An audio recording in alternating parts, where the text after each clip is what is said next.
El monitor cardíaco hizo un sonido que los médicos llaman línea plana. Un sonido simple, continuo, sin variación. El sonido que significa que el corazón dejó de latir. El sonido que significa que ya no hay nadie adentro. Durante 23 minutos ese sonido llenó la sala de operaciones del Hospital General de Guadalajara, mientras los médicos hacían todo lo que la medicina moderna permite hacer para revertir lo irreversible. Durante esos mismos 23 minutos yo estaba en otro lugar. No en el techo de la sala mirando mi propio cuerpo, como describen algunas experiencias cercanas a la muerte. No en un túnel con luz al final, como aparece en los libros de autoayuda espiritual. En un lugar que no tiene nombre en ningún idioma humano. Un lugar que cuando intento describirlo con palabras, siento que las palabras se rompen antes de llegar a donde necesitan llegar. Y lo que vi ahí, lo que escuché, lo que me fue mostrado, en esos 23 minutos cambió absolutamente todo. No solo mi predicación, todo. Mi nombre es el pastor Rodrigo Meneses Vidal. Tengo 52 años. Y lo que estás a punto de escuchar es lo más verdadero que he dicho en 24 años de ministerio. Nací en Monterrey, México, en una familia donde la fe era tradición más que convicción. Íbamos a la iglesia los domingos porque eso era lo que hacían las familias decentes del barrio. Cantábamos los himnos porque los conocíamos de memoria desde niños. Orábamos antes de comer porque era el protocolo correcto. Pero nadie me había explicado, o si lo hicieron, yo no lo entendí, que Dios no es una tradición, es una persona.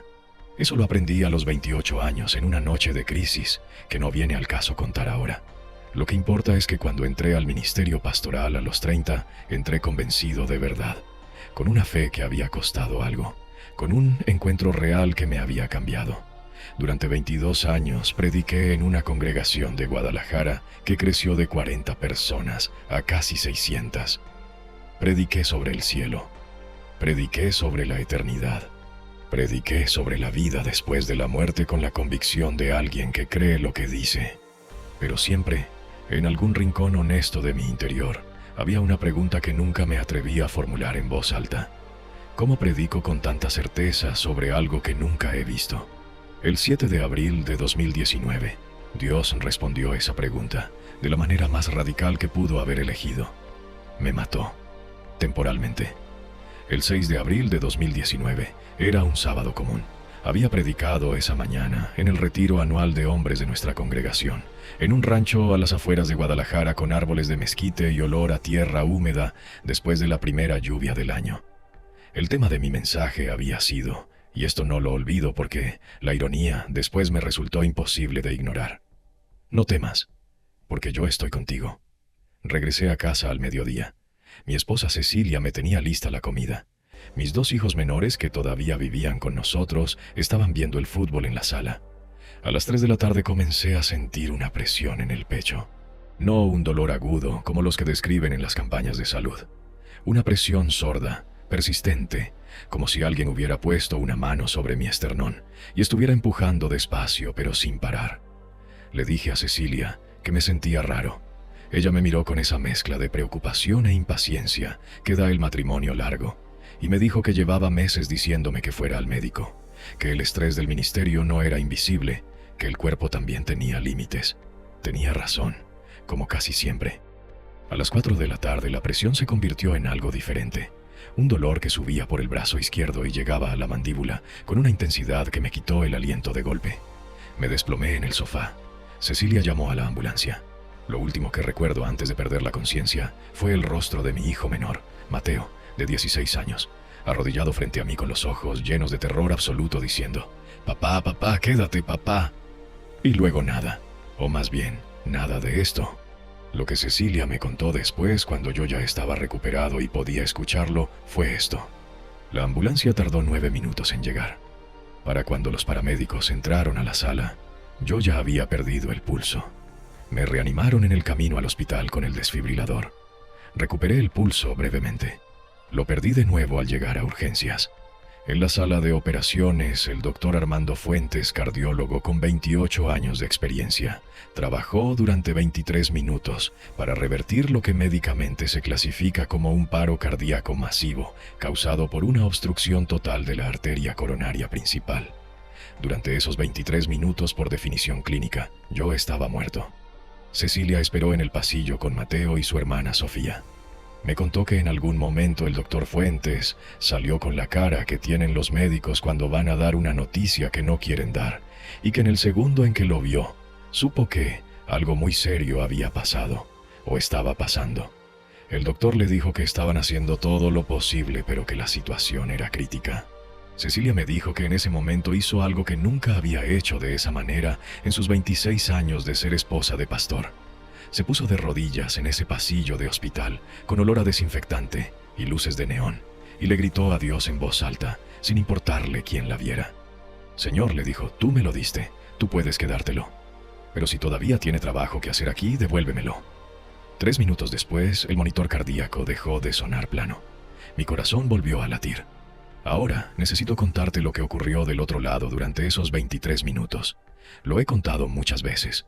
Cada vez me resulta igualmente difícil porque el problema no es la memoria, sino el lenguaje.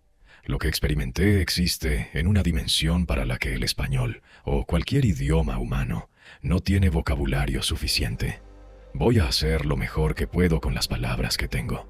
Lo primero que ocurrió fue la ausencia de dolor.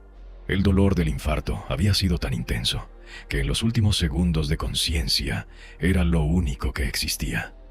Y de repente, sin transición, sin gradación, el dolor simplemente no estaba. No se fue poco a poco. Desapareció como se apaga una luz. Lo segundo fue la luz, no la luz al final de un túnel. Eso no es lo que vi. Lo que vi era luz que lo era todo.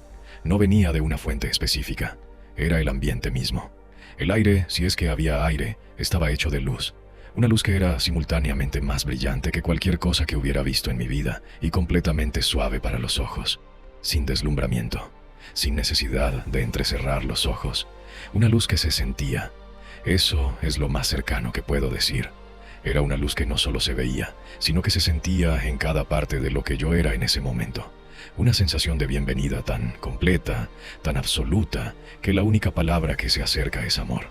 Pero un amor que hace que todo el amor que conocemos aquí parezca un boceto a lápiz comparado con una pintura terminada. Y entonces escuché la voz. No voy a decir que fue la voz de Dios, porque no tengo manera de verificarlo con la certeza teológica que me gustaría. Lo que sí puedo decir es que era una voz que no venía de ninguna dirección específica, sino de todas partes al mismo tiempo. Una voz que, cuando hablaba, no producía solo sonido, sino comprensión directa. Como si las palabras entraran no por los oídos, sino directamente en el entendimiento. La voz dijo, todavía no, 2 palabras. Pero en esas 2 palabras había más información de la que puedo transmitir en horas de predicación. Había una afirmación de que lo que estaba experimentando era real. Había una comunicación de que había algo pendiente. Había una certeza de que el regreso no era un castigo ni una expulsión, sino una asignación. Y luego vi. Lo que me fue mostrado no fue el cielo en el sentido de calles de oro y puertas de perla como lo describe el Apocalipsis de manera simbólica. Lo que vi fue más difícil de describir y más fácil de sentir. Vi personas, no en cuerpos físicos como los que conocemos, en una forma de existencia que era simultáneamente más real que cualquier cuerpo físico y completamente diferente a él. Una existencia donde la identidad, la personalidad, todo lo que hace que una persona sea esa persona y no otra, estaba completamente preservado, pero sin las limitaciones del cuerpo físico. Vi a mi madre. Había muerto 12 años antes de cáncer de ovario. La vi con la misma claridad con que la conocí aquí, pero sin el dolor de los últimos meses de su enfermedad, sin el agotamiento, sin la sombra que la enfermedad había ido poniendo sobre su rostro en los últimos años.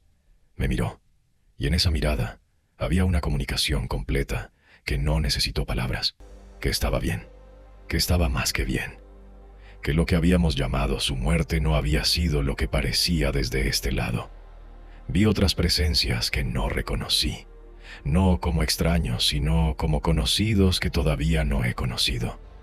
Si eso tiene sentido, personas que, en algún nivel que no comprendo completamente, ya me conocían, aunque yo no las conociera a ellas. Y luego vi algo que cambió para siempre, la manera en que predico sobre el infierno. No voy a describir lo que vi en detalle, no porque quiera crear misterio, sino porque genuinamente no tengo palabras que sirvan. Lo que sí voy a decir es esto: el infierno no es lo que la mayoría de nosotros predicamos. Es peor, infinitamente peor, no por el fuego o cualquier elemento físico, sino por la ausencia completa y permanente de esa luz que lo era todo, de esa presencia que era amor. La ausencia de Dios no como concepto teológico, sino como realidad existencial. Ver eso, aunque fue brevemente, fue lo que me hizo entender con una claridad que no había tenido en 22 años de ministerio por qué el Evangelio importa, por qué la salvación no es un accesorio religioso, sino la diferencia más real que existe. Y entonces la voz dijo otra vez, con la misma calma absoluta: regresa y cuenta lo que viste. Desperté en la UCI con Cecilia tomándome la mano. Cuando abrí los ojos y la vi, lo primero que hice fue llorar, no de dolor ni de alivio, de algo que no tenía nombre todavía y que tardé semanas en poder articular. Lloraba porque acababa de regresar de un lugar donde el amor era el ambiente mismo. Y regresar aquí, incluso a los brazos de la persona que más amo en este mundo, era un ajuste que mi ser no procesaba fácilmente. Cecilia me preguntó cómo me sentía. Le dije que necesitaba contarle algo. Me tomó horas. Ella escuchó sin interrumpir, con esa capacidad suya de recibir información sin filtrarla, inmediatamente a través de lo que espera escuchar. Cuando terminé, estuvo callada un momento largo. Luego me dijo algo que llevo desde entonces como una de las verdades más importantes que alguien me ha dicho. Rodrigo, me dijo, llevamos 26 años casados y 24 en el ministerio. He escuchado miles de sermones tuyos, pero nunca te había visto hablar de Dios con los ojos que tienes ahora mismo. El doctor Fuentes entró a la habitación al día siguiente para revisar mis signos vitales. Era un hombre metódico, profesional, de los que miden las palabras. Me revisó en silencio, anotó en su tableta, y antes de salir se detuvo. Pastor Meneses, me dijo sin voltearse del todo. En 28 años de cardiología, he visto recuperaciones que no esperaba, pero la suya está en otra categoría. Con el nivel de daño que tenía su corazón cuando llegó, los tiempos que manejamos, la recuperación que está mostrando. Se detuvo. Terminó la frase de una manera que no era la que hubiera elegido un médico en circunstancias normales. No tengo una explicación que me satisfaga completamente, dijo. Le respondí que yo sí tenía una. Me miró por encima de sus lentes. Ya me lo imaginaba, dijo, y salió. Lo que cambió en mi ministerio después de esa experiencia no fue el contenido de lo que predico. Sigo predicando el mismo evangelio. Sigo usando las mismas escrituras. Sigo en la misma iglesia con las mismas personas. Lo que cambió fue la certeza desde la que predico. Hay una diferencia enorme entre predicar sobre el cielo creyendo que existe y predicar sobre el cielo habiendo estado ahí. No es una diferencia de volumen ni de elocuencia. Es una diferencia de autoridad que no viene de mí, sino de la experiencia. Cuando predico sobre el amor de Dios ahora, no estoy describiendo un concepto teológico. Estoy describiendo algo que sentí en cada parte de lo que soy durante 23 minutos y que todavía no he podido olvidar ni un solo día desde entonces.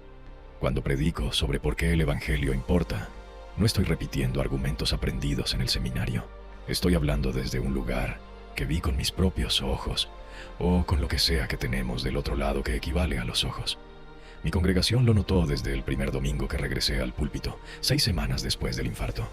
No dijeron que prediqué mejor. Dijeron algo más específico. Pastor, dijeron, hoy sentimos que predicaba a alguien que sabe de lo que habla. Esa frase me rompió por dentro de la mejor manera posible, porque eso es exactamente lo que soy ahora. No alguien más elocuente ni más preparado. Alguien que fue, vio y regresó con el encargo de contarlo. Hermano, hermana, quiero decirte algo que aprendí en esos 23 minutos y que no aprendí en 22 años de ministerio previo. La eternidad no es larga, es diferente. Aquí medimos todo en tiempo. ¿Cuánto dura una enfermedad? ¿Cuánto tiempo llevamos esperando una respuesta? ¿Cuántos años tiene un matrimonio en crisis? ¿Cuánto falta para que las cosas mejoren? Del otro lado, el tiempo no existe de la misma manera. Lo que existe es presencia. Presencia plena, completa, sin la distracción del pasado que ya fue ni del futuro que todavía no es. Y esa presencia que es amor en su forma más pura y más real, está disponible para cada persona que entrega su vida a Cristo. No como promesa lejana de algo que vendrá cuando muramos, como realidad que comienza aquí y que la muerte simplemente no puede interrumpir. Lo que más me impactó de lo que vi no fue la belleza, fue la normalidad. La normalidad en el sentido de que lo que estaba experimentando no se sentía como algo extraordinario, sino como algo que siempre debió haber sido así. Como si lo que vivimos aquí fuera la versión incompleta, y lo que vi allá fuera la versión para la que fuimos creados. Eso cambió completamente como veo el sufrimiento de esta vida. No lo minimiza. El sufrimiento aquí es real y duele real, pero lo contextualiza de una manera que ningún argumento filosófico había podido hacer para mí antes. Pablo lo escribió con una precisión que ahora entiendo diferente, porque esta leve tribulación momentánea produce en nosotros un cada vez más excelente y eterno peso de gloria. Leve y momentánea, no porque no duela, sino porque comparada con lo que viene, con lo que yo vi que viene, esas son las palabras correctas. Lo que te está costando hoy, hermano, no es el final de tu historia. Es parte de la preparación para algo que no tienes palabras suficientes para imaginar todavía. Yo tampoco las tenía, hasta que fui. Quiero que hagas algo conmigo ahora mismo. Cierra los ojos por un momento. Piensa en lo que más te pesa hoy, la situación que parece sin salida, el dolor que parece permanente, la pregunta que no tiene respuesta todavía. Y ahora, ora conmigo. Señor Jesús, tú que estás al otro lado de todo lo que veo y que desde allá sigues siendo el mismo Dios que obra aquí, habla a mi situación hoy. Lo que yo no puedo ver desde donde estoy, tú lo ves completo. Lo que para mí parece el final, para ti es parte de un plan que todavía no termina. Confío en ti con lo que no entiendo. En tu nombre, amén. 4 cosas antes de cerrar. Primero, comparte este video con alguien que haya perdido la esperanza. Alguien que necesite escuchar hoy que lo que viene es más real que lo que duele ahora. Segundo, escribe en los comentarios el país desde donde nos ves. Quiero orar por cada lugar de esta comunidad. Tercero, si has tenido una experiencia cercana a la muerte o una experiencia sobrenatural que cambió tu fe, cuéntala en los comentarios. No estás solo y tu historia importa. Y cuarto, si hay algo que te pesa hoy, escríbelo. Esta comunidad ora, sin juzgar.